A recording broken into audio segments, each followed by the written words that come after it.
and did not return. No debates, no speculation, just the info you need. That's your KBLA Sports Minute. I'm Ray Richardson on KBLA Talk 1580. It's the gift-giving season, and we have a gift for you.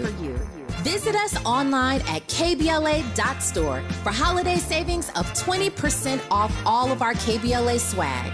For the best in merch, gift ideas, books, media, and more, log on to kbla.store right now. And be sure to check out our KBLA team favorites at kbla.store today. That's kbla.store for all our official merch on your favorite talk radio station, KBLA Talk 1580, at 20% off, but only during the holiday season. Happy holidays. Ho, ho, ho! Merry Christmas! 1, 2, 3, go!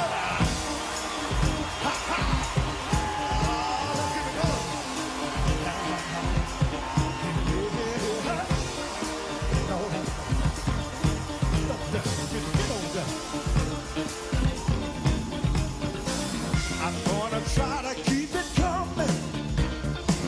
Things ain't always smooth, but I'll be alright as long as I can find the groove. Yes, I will. Somehow I know that I can make it. You seem to like my style. Don't you worry, I'm gonna be around a while. Yes, I will. I'm just happy to see you talk to me back in style again. Live from historic Lamont Park in Los Angeles, California, I'm Tavis Smiley, and I'm so glad to see you and me back in stride again. Before we start today's show, let me invite you to follow me on Facebook and Instagram at The Real Tavis Smiley and get updates on X, that's formerly Twitter, at Tavis Smiley. By the way, should you miss any part of today's program or want to catch up on previous shows, you can always visit thetavissmileyshow.com. That's thetavissmileyshow.com or wherever you get your podcast, and listen to the Tavis Smiley podcast version of this program at your leisure. Another great show on tap for you today. In our second hour today, two conversations. Up first, Time Magazine describes Deepak Chopra as one of the top 100 heroes and icons of the century. He is the author of more than 90 books, now translated into over 43 languages. He joins us at the top of hour two to discuss his latest book, Quantum Body, The New Science of Living a Longer, Healthier, More Vital Life. Look forward to that conversation with Deepak Chopra at the top of our second hour. On the B side of our second hour, calling all bid whist players. Miles, you play bid whist, Miles? You play bid whist? Okay. You know what's funny about bid whist players? I have never met any black person, not one, who plays bid whist who does not claim to be the best bid whist player ever. So much bravado in bid whist. If I ask Miles, get on the mic, are you the best bid whist player ever? You know, I like to think so. You see that? You see yeah. that? You see that? One of the best. This is my point. Every nigger I know who plays bid whist will tell you that they are the best bid whist player of all time. So much bravado, as I said. Anyway, bid whist player, lawyer, and author Lamont Jones joins us on the backside of hour two to talk about his new book, The Gist of Bid Whist. That's today in our second hour. In our third hour, from Television City in Hollywood, it's the Carol Burnett Show. With Harvey Court.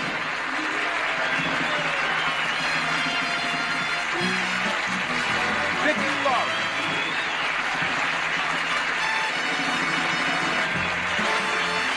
And Tim Conway.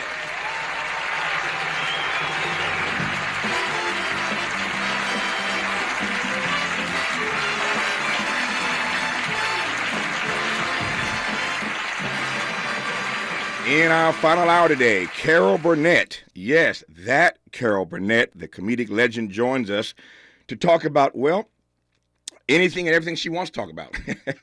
She has earned the right for a career conversation. I'm delighted to let you know that Carol Burnett will join us live today in our third and final hour. But we commence today's show talking politics with the most widely read Latino columnist in the nation and host of the Ruben in the Center podcast, Ruben Navarrete Jr. Ruben, how are you today, sir?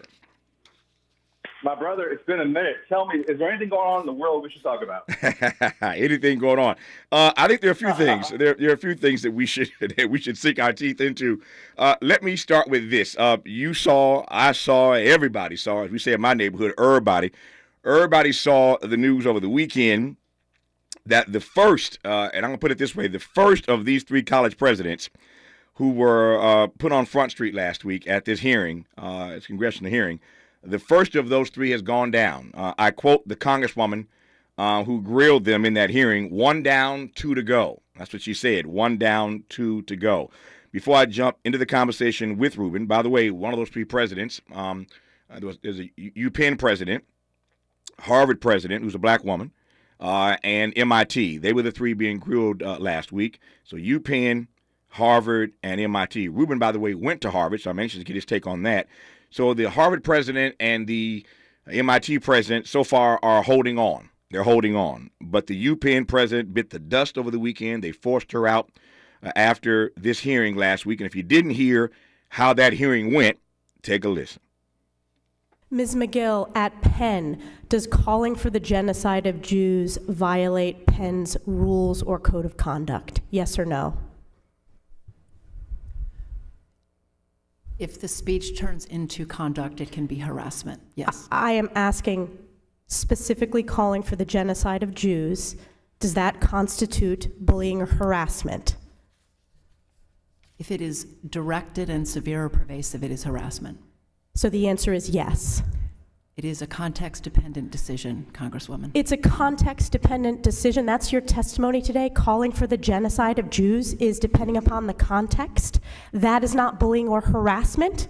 This is the easiest question to answer yes, Ms. McGill. So is your testimony that you will not answer yes? If it if the yes speech or becomes no? if the speech becomes conduct, it can be harassment, yes. Conduct meaning committing the act of genocide? The speech is not harassment? This is unacceptable, Ms. McGill. I'm going to give you one more opportunity for the world to see your answer. Does calling for the genocide of Jews violate Penn's code of conduct when it comes to bullying and harassment? Yes or no? It can be harassment. The answer is yes. And that exchange is what cost Liz McGill, the president of UPenn, her job over the weekend. The questioner is Republican New York Representative Elise Stefanik. And again, as I said earlier, she has now said 1 down, 2 to go. She's not stopping until the president of Harvard, President Gay, resigns, and the president of MIT steps down as well. But Liz McGill is done now as president of UPenn. Is it justified? Should they have forced her out at UPenn?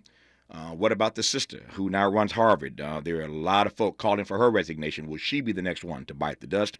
All over this hearing from last week, which obviously is connected to what's happening in Israel and Hamas. There's a lot to talk about in this hour. Just getting started with Ruben Navarrete Jr. on Tavis Smiley. From Lamert Park with love, this is Tavis Smiley.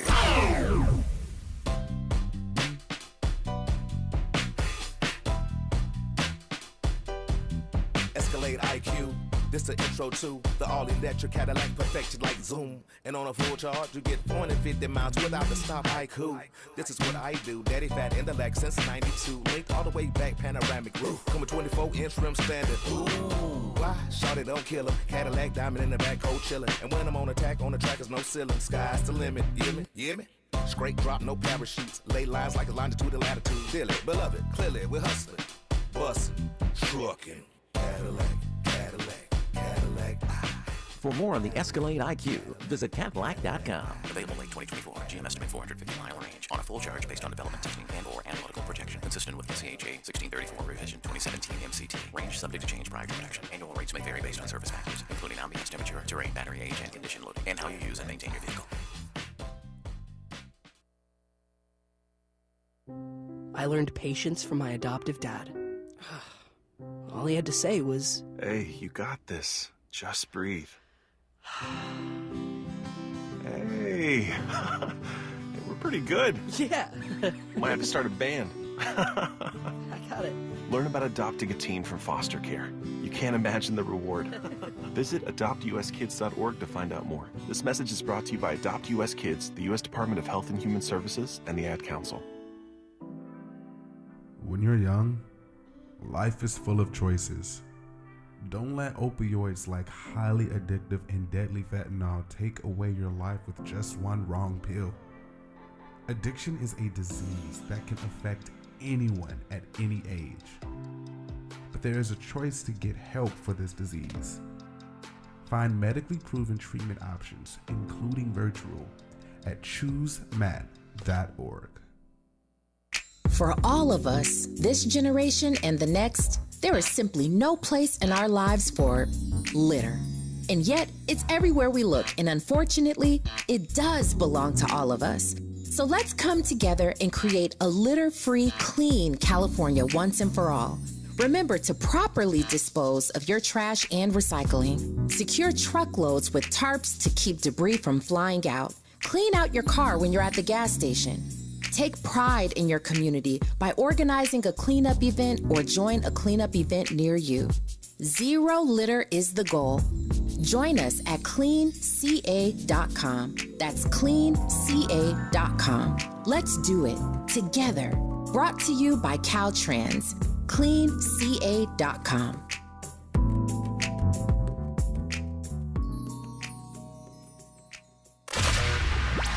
Smart talk for curious people just like you. You're listening to Tavis Smiley.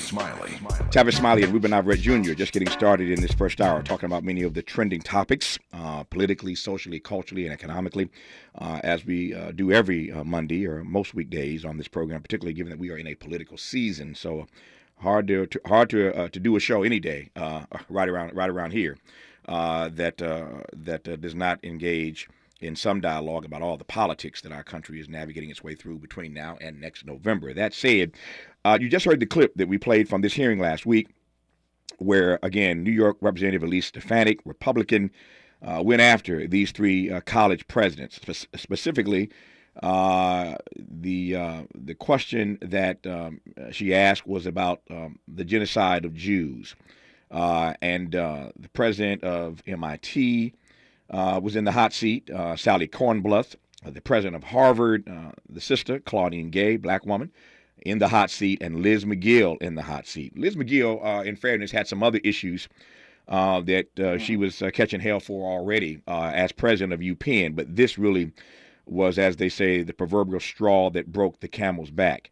So, Ruben, let me just, you're the guest, you're the contributor, so let me give you your opportunity to respond first, and then I'll tell you what I think of all of this, and you and I can kind of go back and forth as we typically do. But anyway, I pass the mic to you, sir. What do you make of this fallout? So the cover story is that Liz McGill resigned. Everybody knows she was obviously forced out and fired. I'm glad she was fired. She failed in her job. And probably the most important thing you can do when you get this big, fat salary to be a university president is you have to be able to communicate well. It's what you do for a living. It's what I do for a living. And one of the things you are there to do is to represent university and to speak clearly and forthrightly in a situation like that when the heat is on. Now, add to this the fact that Liz McGill is not just a lawyer, but is a former dean of the law school at the University of Virginia. She knows her way around the law. And I guess, about 50 years ago, there were two tables, one in Kokomo, Indiana, and one in Fresno, California, or Sanger, California. And our grandmothers might have sat us down and said, listen, there's going to be times in this life when you meet people who are so smart and so educated that they're no longer so smart, that they've lost their common sense, that they're not very bright. And her handling of this question with legalese and all the hedging, it depends on the context. Just play in your mind what this would have been like if somebody had said, gee, there's a bunch of white folks running around, UPenn saying we ought to lynch black people. Is that hate speech? And she says, well, it depends on the context, okay? You need to run her out of town on a rail if that happens. And I'm distraught, and listening to that, it was just horrible to listen to that once again. because how could somebody so smart do something so stupid that she stepped right in it instead of just saying outright, look, anti-Semitism is wrong. There have been these instances on my campus. You're right, and I'm glad you pointed this out. Miguel had other problems coming into it. A $100 million donation had gone off the window because a donor said, if she's not gone, I'm taking my money away. This was the straw that broke the camel's back. There had been a pro-Palestinian protest right after, actually, I think the day of Yom Kippur, so on a Jewish holiday, right before the October 7th attack. And so a lot of this has to do with timing and decorum. I would just like to have seen all three of these people, and I think all three probably should lose their job, including Claudine Gay, the first black president at Harvard. There's an interesting wrinkle there that we can get to in a second with regards to some of Bill Ackman, his comments. He's a prominent Harvard alumni who I went to school with, and I don't support what he said about Claudine Gay. We'll get there. But I think all three of these university professors or presidents should lose their job because the first thing they should have said outright was, anti-Semitism has no place in our campus. They needed to be somehow in touch with the hurt and the pain that our Jewish friends have gone through over the last 2 months. It's still a very raw thing, and they have completely mishandled this crisis on their campus. They did everything wrong. And the last thing they did wrong, brother, was they listened to lawyers. They got lawyered up. We now know that the same law firm advised McGill and Gay. And the very fact that they gave them such bad advice, and these university presidents were dumb enough to take that advice, I can't save them at this point. Yep. I don't want to. Yep. Let me give you my my response to that. And this is tricky. This is thorny because Ruben raises a pretty salient and pretty, I think, spot on analogy here. So I'm talking now to all the black folk listening right now. Excuse me, and Ruben's right about this. If there were students on college campuses, white students, and they were saying, lynch the Negroes, and the president of that college or those colleges were then asked the questions that Liz McGill and Claudine Gay and Ms. Kornbluth at MIT were asked, and we heard them say it depends on the context. Well, there ain't no context to lynching black people. There is no context. Right. Ain't nobody trying to hear that. Nobody, or if they're calling Hispanics, I won't say the name on the air. Ruben knows it well. I'm sure he's been called it different times in his life. If they were calling Hispanics a bunch of names, and some college president said, well, it depends on the context. Not so much. Not so much. So I hear Ruben's point in that regard, and I can't argue that. But and I can't argue also, Ruben, that they got bad legal advice from this law firm. And trust me, I've worked with some law firms in my life and career, sometimes they can give you some bad advice for all the brilliance they think they embody. They can be pretty stupid themselves sometimes. I'm not trying to demonize lawyers, but sometimes these law firms give you horrible advice. Trust and believe. I know this myself. Having said that, I think what they were attempting to do, and in this regard they were right, and this is where I think you and I split company just a bit. They were right in part because they were trying to give an answer to a trick question, one could argue, about the vitality and the importance of free speech. You and I both know, we know the old adage, that we have to be willing to defend the free speech of others even when we disagree with that speech. So part of what they were attempting to do was to protect the notion of free speech in this country, number one, which can in fact be context dependent. That's a legal answer, but it's an accurate answer. It does, in fact, depend on the context, but we cannot run around denying people access or an opportunity to free speech. And in that regard, I think they were right with their legal answer. Now, here's where you and I agree. That legal answer was the wrong answer in that context. And the answer should absolutely have been, we will not tolerate under any circumstance, any condition, anybody on our campuses calling for the genocide of Jews or anybody else. We will not tolerate that. And I think you're right that while the legalese answer may have been technically correct, they missed a moment forthrightly and clearly for moral clarity. And that's where they lost it. They missed an opportunity for moral clarity. The answer to that question is a simple answer. We do not tolerate that. We do not accept that. And they went all around the mulberry bush, and they couldn't give a clear, concise answer that evoked some sense of moral clarity. In that regard, to your point, about your grandmother. They got all this brilliance, all this intellect. Right. They were so stuck on Right. stupid, they couldn't just give a Right. clear answer to a very simple question. Again, Right. trick question And it though was- it might have been, they could have just given a clear answer. They didn't. They missed a moment, I think, Ruben, again, for moral clarity. Yeah, that's part of it. The other part of it is not only did they miss the moment, but they doubled down on bad acts, on making mistakes. When Claudine Gay, for instance, at Harvard, when that letter was written by Harvard students and signed by some 33 different organizations, incredibly bad timing and bad form right after the October 7th attacks, while the wound was still open, all right? Claudine Gay didn't say anything about that letter. What she said was ultimately a few days later, as you recall, there was a private group that hired a truck, a van, to go around Harvard Yard showing the pictures of various students who belong to these organizations. And she said, that's harassment, right? Okay, I can go with that. That's harassment. But you see the bad look, the bad optics, that you didn't think the letter was harassment of Jewish students, but you do think that outing the people who wrote the letter, well, that's harassment. If she had just said nothing, right? The problem with these people, and I mean these people, university presidents across the board, and particularly the elite colleges, is they really don't believe what they say about free speech. Because if you bring a white conservative to campus, there is no free speech. They will cancel that speaker. It's happened before many times. That speaker has to hire their own private security because they're not safe as conservatives on these campuses. They just had a ranking of all the various free speech, the degree to which various colleges practice free speech, and Harvard was dead last. My alma mater was dead last. You know why? Because if you're a conservative white Republican, you're not welcome at Harvard. They don't care about free speech then. It was this too cute by half. They're too selective. It suits them. And by the way, these are university presidents. They're not lawyers. I didn't hire them to be a lawyer. Mm-hmm. You hire them to be a university president. Their job is not to, quote, protect free speech. Nobody believes that they did this because of free speech. They did this because they wanted to avoid conflict. They're bureaucrats who wanted to keep their jobs. And so they avoided conflict by engaging this issue and trying not to, by their mind, take sides. But it didn't work that way. No, again, I disagree with you on that point. I think it was free speech at play here. And again, I think free speech can, in fact, be context dependent.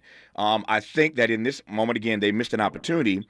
But you and I mean, let me just ask you point blank. Are you one of those persons? Because I am. Let me confess up front. I am. I am willing, in the name of free speech, in defense of free speech, I am willing to allow you to say stuff that I find repugnant. But I don't want you to ever shut down my ability to speak truth to power either. So part of I was just reading an article today. You saw this article probably. Just reading an article today that the ACLU is defending the NRA in a court case. Right. Not because they agree with the NRA. They absolutely they find the NRA abhorrent as an organization. But when it comes to free speech, we have to be willing to accept stuff that we don't like, that we don't agree with, to protect free speech for all of us. Please don't tell me you and I disagree on that point. So you and I agree. That's the quote from Voltaire about, I disagree with you, but I'll fight to the death. You're right Exactly. to say it. That's right. And I agree with you, and I also find the NRA repugnant. And as a son of a cop, obviously, from my background, I'm not happy about the proliferation of guns that end up being aimed at cops most of the time. So I'm with you, and I'm with that. I want to say, though, if we've been honest about how this works, when you're running a liberal organization like a university, there is clearly a double standard there in terms of the kind of speech they will permit. Mm-hmm. And I think one of the things that brought these university presidents to the wrong place wasn't just bad legal advice. It's the fact that they don't see DEI, diversity, equity, and inclusion departments on their university as taking care of Jews. You know why? Because they don't see Jews as people of color. They see them as white people. And because of that, they don't think that the DEI umbrella covers Jews. And that's terrible, because if you really care about diversity, equity, and inclusion, of course it has to apply to Jews. And I think that there's this sense on these university campuses that the little guy, quote, the little guy is the Palestinian and not the Jews. And so because of that, they chose sides. And you insult my intelligence, I would tell these university presidents, if you want me to believe somehow that you are an honest broker. And this was just about the First Amendment. No, it's about a lot of other things, including race. I will say this, that one of the things that troubles me, and this is nothing new to this audience and nothing new to your ears, I am not a fan on any level of cancel culture. I can't stand cancel culture, not a fan of it on any level whatsoever. And when these college presidents left that hearing and realized, again, that they had missed a moment at moral clarity, every one of them apologized. Yeah. They apologized. And I don't believe that in a moment where you have a Republican, and let's just put this in context, speaking of context, you got a Republican congresswoman who is no friend of these liberal institutions, as you put it. And so clearly she's trying to set them up. Clearly she's going after them. And they don't want to get played by this Republican out of New York. And so part of this is the politics of pushing back on a Republican congresswoman who you know is trying to come for you. Well, you still played yourself because you didn't answer the question the way you should have played it. But I understand the politics of that moment, and you knew exactly what she was attempting to do to you, trying to humiliate you, trying to embarrass you. Sadly, you played into her hands. You allowed her to do it. But I understand exactly what she was trying to do and what they were trying to do. They were trying to resist being played by this Republican who they knew was coming for them. Having said that, when they finally got away from that 5-hour hearing and they saw the light of day, they realized the mistake they had made. Every one of them essentially apologized. Now, in this cancel culture, when you apologize for making a mistake, nobody cares about the apology. They still it's also worse. It makes it worse. They still want you. They still want to get rid of you. But I've said 1,000 times, you've heard me say it before, that some of us is not the sum of us. The SOME of us is not the SUM of us. Don't tell me, Ruben Navarrete, that over a back and forth where she didn't quite get it right, but then she came out and she apologized for it, you still want the black president, the first black woman of Harvard, to be fired? Yes, because I believe that the first black woman at Harvard should be treated like the last white male at Harvard. And the only way, I'll say it for Latinos too, I don't want you to hire me as a Latino and then grade me on a curve. You don't insult me by thinking somehow you're going to hold me to a lower standard than white people, because I think that I'm not only as qualified as most white men, but more qualified, okay? A better writer, a better journalist, been doing this longer, right? So don't just pat me on the head, white liberal, and say, well, we don't expect much from you anyway, Mexican. So it's okay. It's okay that you messed up. It's okay that you messed up because I don't treat you like a white guy. I expect more from a white guy, but you probably just couldn't see past your burrow, No, I don't think so. Don't do me a favor, okay? Yeah. Don't do me any favors. And my view is, in a heated exchange like that, when you know that they're coming for you and you give an answer, to your point, we agree that is legalese, but then you realize shortly thereafter that you really missed the mark and you apologize profusely for missing the mark. I don't believe it was a mistake. It was a mistake for them to apologize, Tavis, because when she apologized, and then you got comments right away after the apology. That's perfect. Well, you just said your apology was perfect. Why didn't you say that in front of Congress? But I don't think we'll continue when we come forward. I'm out of time right now, but I don't think that an apology rather is ever a mistake. We're going to debate that in just a second here. How can any apology, a sincere apology, ever be a mistake? What other option is there? If you do somebody wrong, if you make a mistake, you apologize for it. How can an apology be a mistake? I digress. You're listening to Tavis Smiley. Unapologetically progressive. Unapologetically black. You're tapped into Tavis Smiley.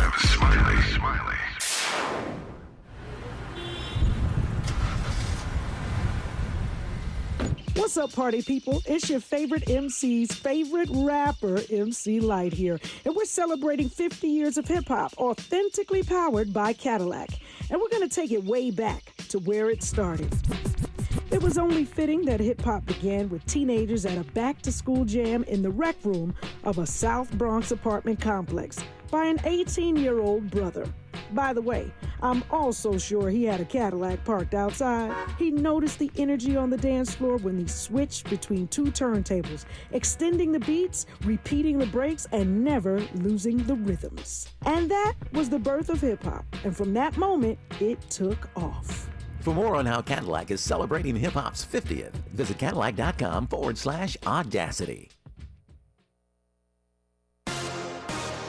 We welcome you on into a Monday. I'm Mike Moore. Now here's the latest from the Black Information Network. Tennessee Emergency Management has declared a state of emergency after a string of tornadoes left at least 6 people dead over the weekend. Preliminary reports are that 13 tornadoes touched down across parts of the middle of the state. Dozens of injuries have been reported from area hospitals. A woman is in jail after she allegedly tried to set fire to the house where the late Dr. Martin Luther King Jr. was born. Video shows a woman dressed in black pouring gasoline on the front porch, windows, and bushes around the house in Atlanta, Georgia. 2 tourists from Utah who were viewing the house managed to stop the woman, and 2 off-duty New York police officers who were visiting the historical landmark detained her until Atlanta police officers arrived. And that's the latest. I'm Mike Moore from your 24/7 news source, the Black Information Network, and BINnews.com.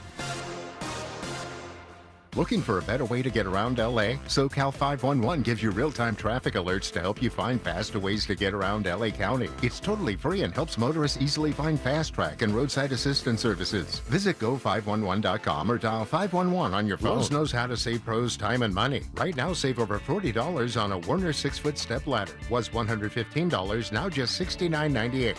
Lowe's knows savings, Lowe's knows pros. Valid 12/7 through 12/13 on item number 98-148 while supplies last.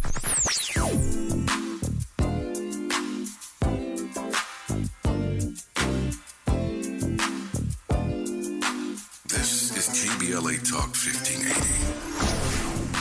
Talk radio. That's music to your ears. We're unapologetically progressive. KBLA Talk 1580.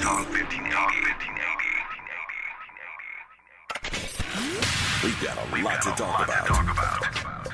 Hi, I'm Zoe Williams, a.k.a. the Voice of Reason, encouraging you to join me weekdays from 7 to 9 p.m. for the world's most intriguing relationship radio roundtable. Every night, I facilitate and encourage our loyal listeners to participate in the most engaging relationship discussions you'll hear anywhere. So make it a point to rendezvous with me, Zoe Williams, the Voice of Reason, Monday through Friday, 7 to 9 p.m. Pacific Standard Time. Trust me, your relationships will never be the same. The VOR is on fire tonight. Unapologetically progressive. KBLA Talk 1580. We've got your black. Did you know addiction to drugs like meth or cocaine is a disease and not a choice? But getting help is. If you have stimulant use disorder, you, your family, and friends may have a lot of questions, including where to start. Choose Change California can help. Make a change today and find a proven treatment option for you at choosechangeca.org. Day 1, the hardest day, the day you hear, "This is a type of blood cancer." But day 1 is just one day. At the Leukemia and Lymphoma Society, we are here to help you move past day 1. On day 45, I discovered an online community who shared great tips for in-treatment care. On day 185, LLS helped me file my insurance claims properly. To learn more and get help on day 2, day 28, or any day, please visit LLS.org or call 1-800-955-4572. Some people won't give you the real talk on drugs, but it's time we know the facts. Fentanyl is killing people. It's a powerful opioid, often made illegally and commonly mixed with illicit drugs. It can even be pressed into counterfeit pills that resemble prescription medications. Just 2 milligrams, about the size of a few grains of sand, can potentially be lethal. This isn't an ad to scare you, but it is an ad to make you think twice. Get the facts. Go to realdealonfentanyl.com. This message is brought to you by the Ad Council. Diane from Michigan, a disabled senior citizen trying to get by. Henry from Florida, a veteran fighting to make ends meet. Elena from Arizona, a mother struggling to feed her daughter. Hi, I'm Connie Britton, and I support Feeding America because they help provide over 6 billion meals to people in need each year, like Diane, Henry, and Elena. Learn more at feedingamerica.org. Feeding America, 200 food banks strong. Let's get back to more of Tavis Smiley right now. So, Ruben Navarrete Jr., you said moments ago that their apology, that is to say these presidents, Liz McGill, of course, now fired at UPenn, Claudine Gay at the moment, still holding on at Harvard. and Miss Kornbluth still at MIT. Your comment earlier was that the apology was a mistake. You got to unpack that for me, brother. I don't understand that. Yeah. So you qualified it. You said if someone makes a sincere apology. Yes. Well, that's debatable in the case of these university presidents, because am I to believe that what they said to Congress was insincere, that they really did just sort of read from a script in their head that was put there by lawyers, and they didn't have the good sense to edit the script? And now when the apology was made, I saw immediately there were comments, on YouTube and elsewhere saying, this is perfect, but the very fact that you didn't say this before Congress is now confusing. Were you being sincere then or insincere now, or vice versa? I will tell you this. I was thinking during the break, there have been various cases, as you know, over the years, too many cases of white commentators on television or radio who are calling sports events, who say the wrong thing, usually a slur against black people, okay? Mm-hmm. And those people get canceled. They get fired. And here's where you and I disagree again. I'm in favor of cancel culture as someone who has been canceled myself, because canceling is about accountability. And I could point to any number of people on the right who got canceled and should have been canceled, okay? Whether it's Lou Dobbs or whether it's Tucker Carlson or a bunch of folks, there's a lot of people who deserve it, and this is about accountability. But let me give you a quick example. I pulled this up. Do you remember the story in May about veteran Oakland A's broadcaster Glenn Kuiper, who made that unfortunate error in his language? He said he was talking about how earlier in the day he had spent 3 hours at the Negro League's baseball museum, right? And he then went on and said how what a great place it was, how much he learned, and it was great, and I'm happy to see that he went there. But he inadvertently, mistakenly used the N-word instead of Negro, right? He was suspended, and then before he could be fired, he said this, quote, "I sincerely apologize to everyone who was hurt by this. It was a terrible but honest mispronunciation. I take full responsibility." He got fired, right? My question to the black community is this. Why is it enough when a black woman apologizes, but not enough when a white male does? That's a horrible example. It's a horrible comparison.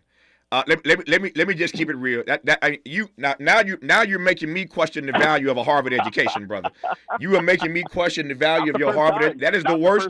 That is the worst example I've ever heard you give in our 30 years of our friendship. That's a horrible comparison. Let me tell you why.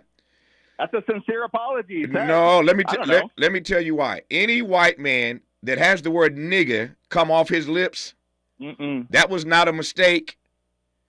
And it is a demeaning and derisive and derogatory term. I agree with you. That is not. I don't think his apology was sincere. But that is not what these presidents are accused of. They are accused of giving a legalese. How many folk in our history have given legal answers to questions when they're on the hot seat that perhaps wasn't the right thing to do? But they did not affirmatively call these Jews out of their name. They did not affirmatively say that genocide is okay. They did not affirmatively in any way demean them, demean Jews, that is. They gave a legal answer to a question they should have known better. They should not have been parsing. They should not have listened to their lawyers. I repeat for the third time, they missed a moment of moral clarity, but that is not the same as calling a black person a nigger. It's not. Yeah.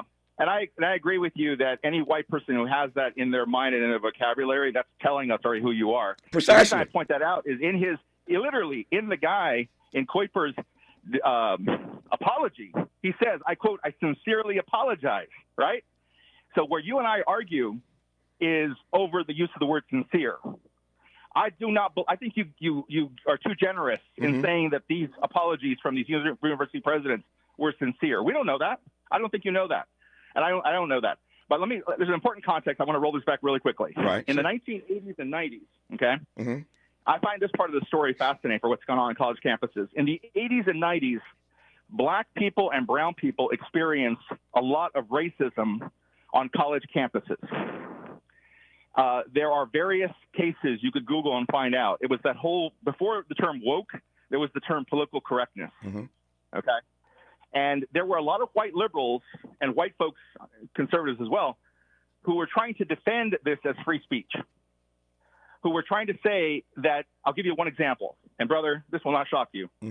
One of the main offenders in the 1980s and 90s were white fraternities. Okay? Mm-hmm. White fraternities, like the one, you have to Google it, but somewhere in the Midwest where they decided to have a fundraiser and they used a slave auction. Okay? And at the time, there were white liberals of the ACLU variety and white conservatives who said that black folks and brown folks were making too much out of this. And it's really just free speech, right? Yep. The irony that now some 30, 40 years later, the shoe's on the other foot. And all of a sudden, on the one hand, the conservatives who used to say this was no big deal, get over it, are now up in arms, clutching their pearls. But also the liberals who used to say that this was hate speech in the 80s are now sort of blind to the fact that it's hate speech when it's directed at Jews. Both sides have swapped scripts. They've swapped scripts in those 40 years. But I tell the story because it is true. That's part of our history. When black and brown students showed up at Harvard and Yale and these other schools, they were not welcomed with open arms. And there were racist incidents at various schools around the country. Yep. And I remember very clearly how this broke down politically. Yeah. And I felt, frankly, that the white liberals had sold us out. I felt like the white liberals, in defense of free speech, were excusing things they shouldn't excuse. Yeah. Let me read some comments. These things are coming in fast and furious, and I just want to read a few, and we can continue in a moment. Tavis, Gay, talking about President Gay at Harvard, the first black woman to be president of Harvard. Tavis, Gay should be fired. They should all have been able to parse those distinctions and provide appropriate responses, or they are not fit to serve in their roles. Let me respond to that right quick. I hear your point that they should have been better. They should have been smarter. They should have been able to parse those distinctions. But I want anybody among us who has never committed a sin to cast the first stone. Have you not made a mistake? Have you not misspoke? I can tell you this. I've been at this for 30-plus years. I've been at this 30-plus years behind a microphone or in front of a camera. If y'all Negroes were going to counsel me for every mistake I've made in my speech, when I didn't parse something right, when I didn't quite get it right, when I didn't give the right response, I would not have a career. And here's my point. We let this Republican out of New York with this trick question go for them first. So it's them first. It's these college presidents that we don't have any empathy for because they didn't get it right in that moment. They answered the question with legalese, but none of them have ever done anything definitive or said anything that is disrespectful or demeaning of Jews that we are aware of. They gave a legal answer to a Republican who was coming for these liberal institutions. Again, they missed the moment, but should they be canceled? Every one of us has made a mistake. And again, if y'all are going to let some white folk cancel me for a mistake I made in a question, come on now. That's one comment. Here's another. Tavis, that all three of these women are not lost on me. I'm sorry, let me repeat this. That all three of these are women is not lost on me. The comment goes on with some brilliance, which I may get to in a moment, Ruben, but let's start with that for a second. Is it lost on you that all three of these institutions are led by women? Hold up. It took us hundreds of years to get to a point where women were deemed qualified to run these institutions. There's a woman at UPenn, or there was until 48 hours ago. There's a black woman at Harvard. There's a woman at MIT. Is it lost on you that all three of these women are now being sacrificed on the altar? Well, I should say there's been when I was at Harvard, there were male presidents, and only been male presidents. But since then, there's been at least one other woman president who didn't manage to step on her feet. Who managed as a woman president of Harvard not to. She wasn't in this hearing room, Ruben. She might have done the same thing and listened to those same lawyers. She wasn't in this room. And for sure. And let's play it this way. Speaking of the room, and I'm going to answer your question this way. Sure. If you and I were sitting down with Dr. Claudine Gay the day before the testimony, we might say to her, you know what? Who runs the committees? Oh, well, Republicans do. Okay, so Dr. Gay, you're smart. You're an intelligent woman. How do you expect the questioning to go? Do you think those Republicans are there to help you or hurt you? If you know in advance that Republicans control the committee and you can assume they're there to hurt you, the fact that you would go in so unprepared is distressing. So for women, you have to know if you're going to be the first African-American this or the first Latino that or the first woman this. You're not a white male. You're not going to get 4 or 5 different strikes, okay? I understand that, and I'd only add to that. and this is the overgeneralization perhaps, but in my life, I've discovered that women tend to be smarter than men anyway. So the fact that in that moment, these brilliant, smart women didn't get it right, again, they missed their moment. They should have been prepared. They should have given an answer that was that had greater clarity to it, moral and otherwise. They missed their moment. The only issue I'm raising is when you miss a moment and you apologize, should you be canceled, particularly when you are history making? As women running institutions that they have never been given a chance to run, you made a mistake. You didn't answer your question right. Should you lose your job? I digress. This is getting good. Yeah, man. Tavis Smiley continues when we come forward. What is dedication? My biggest fear in the middle of my addiction was that my kids wouldn't have a father. And I started thinking, you know what? This isn't my story. I definitely had to become a better man to be a better father. It's important to me that my kids are empowered and truly believe that if they can think it, they can do it. That's dedication. Visit fatherhood.gov to hear more. Brought to you by the U.S. Department of Health and Human Services and the Ad Council. Joey from Vermont, a farmer trying to get through the winter.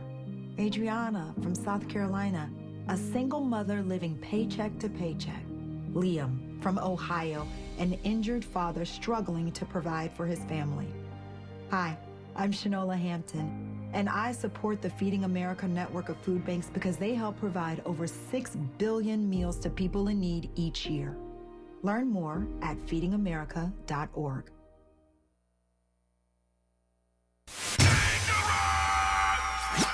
Environmental justice, pollution, and climate. In Los Angeles and across America, people of color are suffering and dying from disproportionate health impacts on a planet that has less than 10 years to prevent irreversible damage. Heat illnesses, respiratory illnesses, water-related illnesses, food system impacts, insect-related diseases, black maternal health, and mental health effects. As the impacts of climate change mount, millions of vulnerable people, our people, are going to bear the brunt of these extreme environmental events, which will likely lead to forced displacement, loss of cultural identity, and other related risks. These realities are as real as rain. Stay tuned to KBLA Talk 1580 for more details about the most progressive multimedia and live events campaign any black media outlet has ever undertaken to combat the climate catastrophe. Experts, events, empowerment. It's all on the way from unapologetically progressive KBLA Talk 1580. We don't black down. We level up. Level up, level up, level up, level up, level up, level up, level up, level up, level up, level up, level up, level up. Did you know there's a way to outsmart COVID if you get it? Now there are medicines that can treat COVID, whether or not you've been vaccinated, which is great news, especially if you're over 50. If taken in the first 5 days of having symptoms, COVID medicines can help stop the illness from getting serious. Call a healthcare provider or the statewide COVID hotline at 833-422-4255 to learn more about COVID medicines. Brought to you by the California Department of Public Health. He's rooting for everybody black. Everybody black. More of Tavis Smiley coming your way right now. Some more comments, Ruben. Let me read a few as quickly as I can. Tavis, the presidents are not the people most knowledgeable about how these matters are evaluated. That's why they kept saying context dependent, number one. Number two, the frame of the question is problematic in itself. That said, however, does not dismiss that, in fact, they did miss the opportunity for articulating moral clarity. Number three, shocking that they were not better prepared, but academicians are people who have lived in school most of their lives. Number four, cancel culture is dangerous as it gives no space to learn from error and bypasses, wait for it, due process. And that's the problem in cancel culture, Ruben. It doesn't give you a chance to apologize. It doesn't give you a chance to learn from your errors. Are we going to, again, continue to live in a society where people can't make mistakes, Ruben? Look, you and I are in a different position than, and I say that you and I are together against the world in this regard because a lot of folks out there work for the post office, or they, as I said, my dad was a cop, you work for the fire. If you're a civil servant, okay, and you're listening to the Tavis Smiley show today, you know, you have a guaranteed pension. It's going to take an act of Congress to fire you. It does not take an act of Congress to fire Tavis Smiley or Ruben Navarrete. Both Tavis and I have been canceled and fired and shown the door many times. Many times. Okay? And I'm going to be straight with you. It is not always just the white man who's gotten rid of us. Sometimes it's the black man and the brown man who've come for us. Mm-hmm. Okay? Mm-hmm. All right. Okay. So we don't work at the post office. We don't work, as a cop at the Philly PD. We don't have civil service protection. And neither do university presidents. So when you pay someone over $500,000 a year and you say you're the university president, you have to know the score ahead of time, which is, as a woman, you're going to have to be twice as good as a man. As the first black person, you're going to have to be that much more qualified. You're going into a hearing room run by Republicans. And you're telling me that your PhD and law degree notwithstanding, you didn't know an ambush was coming? But as a woman, you're fired for being dumb. I get it, but there's a comment I'm reading right now that says, "I don't know if Gay should be fired, but her common sense should be questioned." So I hear that point from the listener. I hear that point from you. My only point again is this: if white men, hear me, if white men are allowed to make mistakes perennially, hold up, perennially. Day in and day out, and not just mistakes, but they are misogynist. Oh, yes.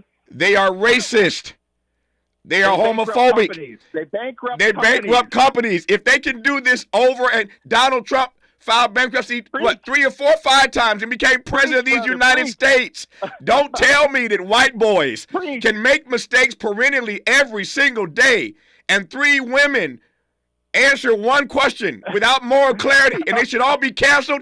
Get out of here. Get out of here. More Tavis Smiley when we come forward. More of Tavis Smiley when we come forward.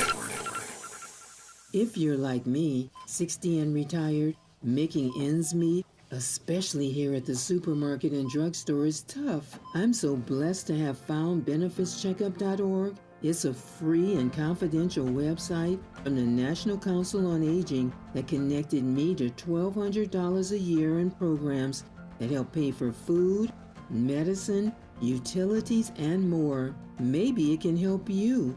Benefitscheckup.org. My daughter was diagnosed with a rare malignant rhabdoid tumor on the spine. They sent her straight to St. Jude. My hope was gone. But when you get there, everyone's like, hey, we're not going to give up. And when you see other people not giving up on your child, that makes all the difference in the world. When I found out I didn't have to pay, I was just grateful. They saved my baby's life. Finding cures, saving children. Learn more at stjude.org. Did you know that every year, public school teachers spend nearly $500 of their own money for student supplies? At Donors Choose, we want students and teachers to have the tools they need for a great education. And now, more than ever, they need your help. Go to DonorsChoose.org and choose from teachers' requests that support reading, math, science, music, and more. Learn more at DonorsChoose.org. Donors Choose. Support a classroom. Build a future.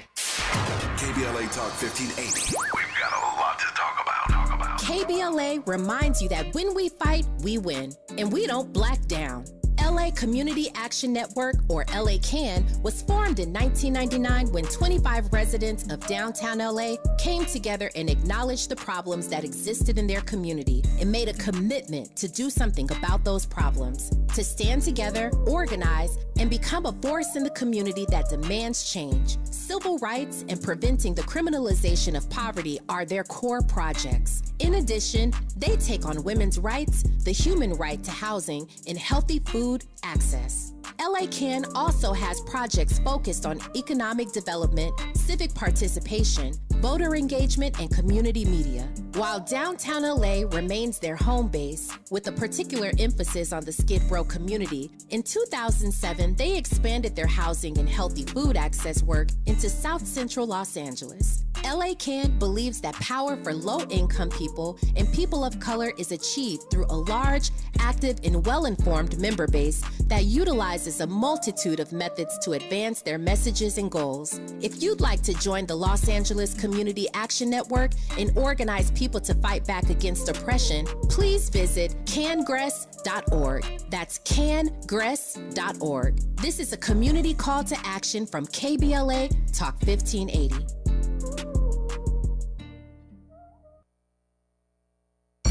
more honesty than you can handle. More empowerment than you can imagine. You're tuned in to Tavis Smiley.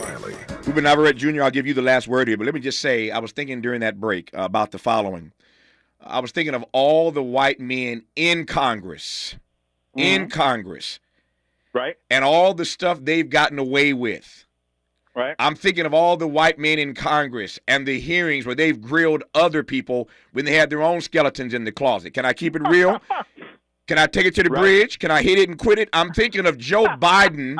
I'm thinking of Joe Biden and Anita Hill. He didn't get canceled after that. I'm thinking of Joe Biden and the crime bill. He didn't get canceled after that. He became president. I'm thinking of Bill Clinton and Monica Lewinsky. He didn't get canceled after that. I'm thinking of George Bush and Iraq and the weapons of mass destruction that never existed. He didn't get canceled after that. I'm thinking of Ronald Reagan and Iran-Contra. He didn't get canceled after that. But 3 college presidents who are women for the first time ever in history, you have this moment. And we want to cancel all 3 because they didn't answer a question right. When white men do this day in and day out and they never get canceled, I digress. The last 2 minutes belong to you any way you want to come. Deja tu, as they say in Spanish. Not only did these women get bad advice, I lay dollars to donuts, they got bad advice from white men. Exactly. Exactly. That's why I'm going to tell you, I believe in reincarnation. My wife wants to come back as a dolphin. I want to come back as a white male because, one, I'm tired of working this hard, okay? I'd like to know what it's like to be born on third base and have a little privilege. And also, I want to know what it's like to get 5, 6, 7 at-bats because it's been my experience that whenever I get canceled, I don't fall up. I don't fail up. I roll all the way down the mountain, and then when I hit the ground, some hombre, some other Latino comes over and stomps on my face. So this is not an experience I can relate to where you're someone like Tucker Carlson who gets fired from Fox News and it's the best thing that ever happened to you. Now he has a streaming service, $9 a month. You know, he's going to make a fortune. So I can't relate to that. But here's the thing. That I can complain about that, but that's the way it is. You got to know the score. It doesn't do me any good as a Latino to go around and complain about the fact that white journalists are held to a lower standard. I have to get up early and stay up late and work harder than anybody else because I know I'm under a microscope. I get it. And those 3 women presidents should have known they were before a microscope. Kamala Harris is not Joe Biden. And just because Joe Biden gets many bites of the apple does not mean that the microscope is not up on Kamala Harris. And that is what you and I have talked about before. Nope. We want to have African Americans and Latinos in these positions. But speaking for myself and my own community, I'm going to say to all these Latinos, when you get up there, don't you embarrass me. Don't you make me look bad, okay? Because I'll pull your ticket. And my view is simply this. When and where I enter, the whole race enters with me. When and where I enter, the whole race enters with me. I want to represent for my people. I want to do my best for my people. I recognize that if I make a mistake, it might foreclose on an opportunity for another black person down the road. I get all of that. And yet I do not want to live in a world where women and people of color who've arrived at some place historically that we've been denied for centuries make one mistake answering a question with legalese. They've done nothing to hurt or harm Jews. They didn't answer the question with moral clarity. I do not believe that should cost them their jobs. I digress. Ruben Navarrete Jr. We'll do it again down the road. Happy holidays, my friend. All the best to you. Happy holidays. Love you, brother.